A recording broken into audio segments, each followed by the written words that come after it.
No amount of words can truly explain the amount of terror that I've experienced. My daughter, Charlotte, was born via C-section. It was a long labor. I pushed for 3 hours before they whisked me into the ER. All in all, the surgery was pretty quick. About a half hour of me apologizing profusely at Aaliyah for my perceived failure as she comforted me, told me I did nothing wrong. Everything went away when Charlotte was born. She screamed almost as soon as she was freed, and the nurse held her up over the partition to show me and Aaliyah. Charlotte was a gorgeous baby girl, pink-tinted skin, a pinched face, and a tuft of blonde hair on her head. They put Charlotte on my chest as the doctor stitched me up. I got my first close-up look at my girl and noticed she had a small freckle near her ear. I smiled wider. Though she's not Charlotte's biological mother, Aaliyah has a similar freckle just below her ear, and I love the idea of my wife and my baby sharing such a commonality. I pointed this out to Aaliyah as she smiled down at me. She snorted as she pushed my hair out of my face and joked that it's probably the only visual similarity they'll share.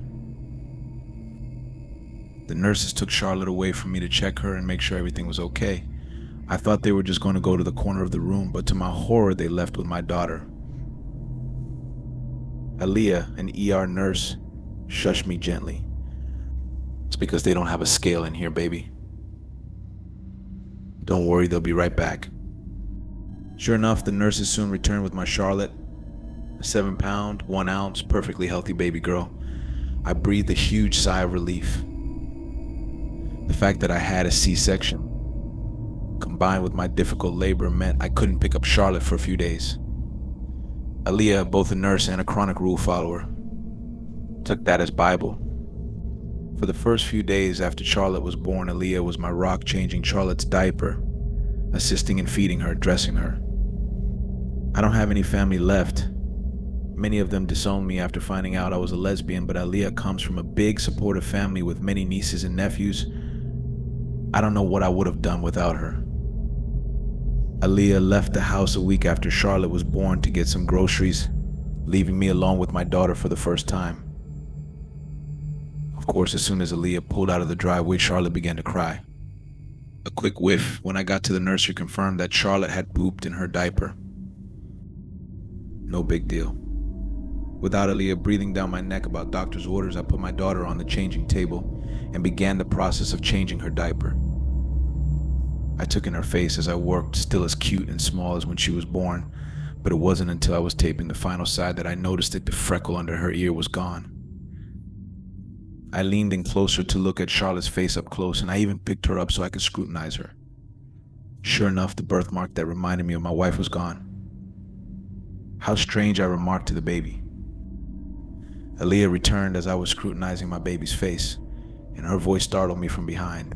I flinched, causing Charlotte to cry. "Val, you know you're not supposed to be lifting the baby," she scolded as she took Charlotte from my arms.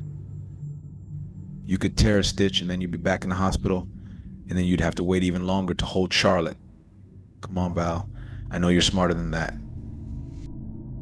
I love Aaliyah, but sometimes she feels more like my mother than my wife, especially when it comes to medical things. I dropped the freckle thing and didn't end up telling Aaliyah. Charlotte is my first daughter, after all, and despite the mountain of baby books Aaliyah had me read, I'm not an expert on human development. I'm a painter, for fuck's sake. For all I know, Charlotte's whole complexion could change.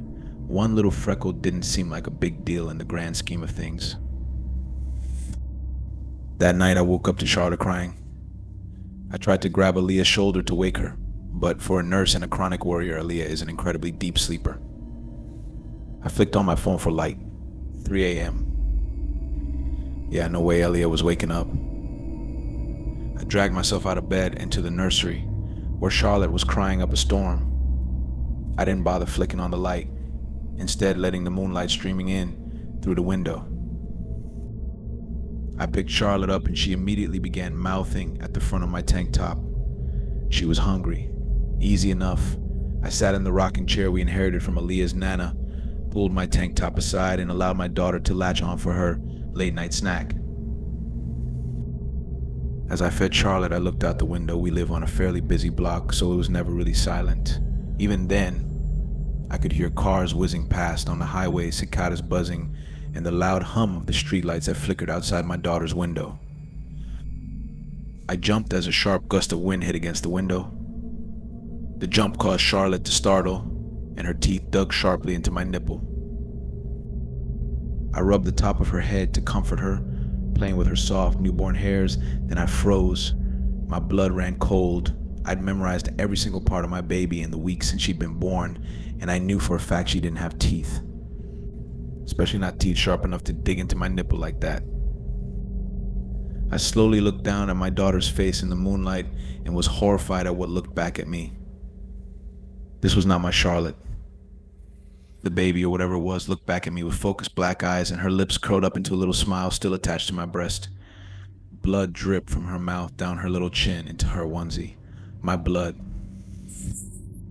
I gasped, standing up as fast as I could, and pulled the thing off my breast. I put her haphazardly down in her crib and looked down at myself. My skin looked raw, and I was slowly bleeding from 2 pinprick marks just under my nipple. I looked up to find the thing standing in my baby's crib. No, not standing, floating about 2 inches above the mattress. In my terror, I fell to the ground, my shirt bloody. I scurried to the corner as I watched the thing slowly rise higher and higher, smirking down at me with jet black eyes, my blood still in its mouth. I didn't know what else to do. I closed my eyes and screamed at the top of my lungs for my wife. After a few frantic screams, I heard footsteps running down the hall, and the light flickered on. Val was happening. That thing, I yelled. I pointed in the direction of the crib and dared to open my eyes. I was shocked at what I saw. Nothing. Charlotte was sleeping soundly in her crib, not floating above it, no blood on her mouth, nor on the floor, nor I looked down on my own shirt. I looked over at Aaliyah, who looked deeply confused and concerned, and it all came spilling out. "It's Charlotte," I yelled, no longer caring about the sleeping baby. She had black eyes and she bit me and was sucking my blood, and then she was levitating and she was smirking at me and she's missing the freckle. "Aaliyah, your freckle." Aaliyah sighed deeply.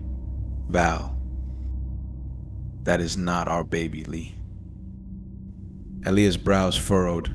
She looked a little pissed off. "What do you mean?" she asked. "I think something has replaced our baby, Lee. I don't know what it is or where our real baby is, but I know that thing is not it." Aaliyah still didn't look convinced, and I began to cry. "Lee, please. You have to believe me. Please." Aaliyah gathered me in her arms, and I sobbed against her breasts as her hands combed through my hair. I was shaking, terrified of the thing behind my wife, terrified that it would kill us, terrified that my real baby was somewhere, and I couldn't save her. What had this thing done with my baby? In the morning, Aaliyah clipped the thing in Charlotte's car seat and drove me to the hospital. "I think we should have you admitted," she told me in the waiting room. She refused to look me in the eye as she spoke, instead staring straight ahead, the thing between us on the floor and Charlotte's baby carrier. "Just for a bit. Just until you start to feel better." I looked at Aaliyah, dumbfounded. "I'm not crazy, Lee." Aaliyah's jawline hardened. She turned to face me, her expression serious and maternal. "I think you may be suffering with postpartum psychosis, Valerie, and I will not have you hurt yourself or our baby." I was about to argue, but Aaliyah spoke again, her tone softer this time. "Please, Val, because I don't think I can stand to be around you if you don't." So that's where I am now, in the psych ward in the hospital, frantically writing out this message on a cell phone my roommate had her partner sneak in for me. I don't know when I'll get out or how, but I'm terrified of what may happen if I don't.